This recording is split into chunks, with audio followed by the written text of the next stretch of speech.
কিশোরগঞ্জের স্কুলগুলোতে সুনামধন্য স্কুলে ক্লাস 10-এ কোনো ছাত্র নাই। প্রধান শিক্ষককে যখন জিজ্ঞেস করেছি, প্রধান শিক্ষককে আর 9-এ আসছে 8 জন। প্রধান শিক্ষকদেরকে যখন জিজ্ঞেস করেছি ছাত্র কেন আসে না, বলছে গার্জিয়ানরা ছাত্রদেরকে স্কুলে পাঠায় না। ভালো কথা, ছাত্র কেন আসে না, ছাত্র কি বলছে যে ছাত্ররা মনে করে স্কুলে আসলে সময় নষ্ট। আমি সবিনয় একটা প্রশ্ন জিজ্ঞেস করেছিলাম, একটা প্রশ্নের উত্তর কি দিবেন?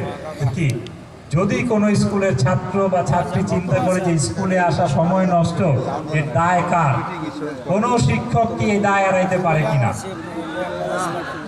আসলে আমাদের এই ঈশ্বরগঞ্জে আমি দেখেছি যে learning is two types, one is mathematical learning, another is conceptual learning. Conceptual লার্নিংটা কখনোই স্কুল ছাড়া ডেভেলপ হবে না। আসলে প্রাইভেট পড়লে যে লেখাপড়াটা থাকে, যে জায়গাটা থাকে, সেই জায়গাটা খুবই হাতে কলমে থাকার ফলে আসলে এই ম্যাথমেটিক্যাল লার্নিংটা অনেকভাবে বেড়ে যায়। কারণ টিচারদের কিছু মৌলিক জায়গা থাকে যেখানে দেখবেন, এই যে ভিসি মহোদয় একটি কথা বলেছেন খুবই ইম্পর্টেন্ট, যে উনি গাইড বইটা নিয়ে টিচারের কাছে গিয়েছে, টিচারের সাথে খেতে গিয়েছে। ওই টিচার কিন্তু এই যে আজকে উনি ভিসি হওয়ার পরে, এত বড় একটা শিক্ষা প্রতিষ্ঠানে ভিসি হওয়ার পরে উনার শিক্ষককে উনি স্মরণ করেছেন, এরাই এই রাষ্ট্রকে বিনির্মাণ করে দিয়ে গিয়েছেন। আমরা যারা রাজনীতি করতে আসছি, আমরা যারা বিভিন্ন সমাজ সেবার কথা বলছি, আমরা আসলে এটাকে পরিবর্তন করতে পারবো না। সমাজকে পরিবর্তন করতে পারবে দুইজন মানুষ, একজন হলেন শিক্ষক, আরেকজন হলেন মা। আমরা চেষ্টা করব এই ধরনের জায়গাগুলোকে ঠিক করার, এবং আমি বিশ্বাস করি আগামীতে কোনো প্রধান শিক্ষক আমাকে ভোট দেবে না, এটা আমার ধারণা।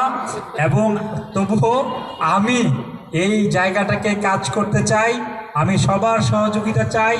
আমি প্রত্যেকটা ভালো স্কুলে আমাদের শিক্ষার মান যেভাবে কমেছে, আমার কাছে মনে হয়েছে যে এই শিক্ষক এইখান থেকে যারা তৈরি হচ্ছে কমপ্লিটলি সেলফ মোটিভেটেড এবং নিজেরা আমি মতিঝিল আইডিয়াল হাই স্কুলে পড়েছি।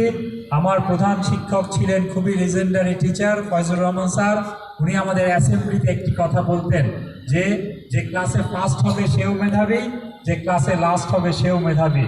আসলে মেধার জায়গাটাকে ডেভেলপ করতে হলে কনসেপচুয়াল লার্নিংয়ের কোনো বিকল্প নাই। আমি অবশ্যই এটা আমার ফার্স্ট প্রায়োরিটি, আমরা যাতে এই ধরনের স্কুলগুলোতে আমরা শিক্ষার্থীদেরকে ফিরিয়ে আনতে পারি। এবং বিভিন্ন দেশে কোচিংয়ের কথা আমরা বলি না, আমি অস্ট্রেলিয়ার মতো জায়গায় দেখেছি ছাত্রছাত্রীরা কোচিং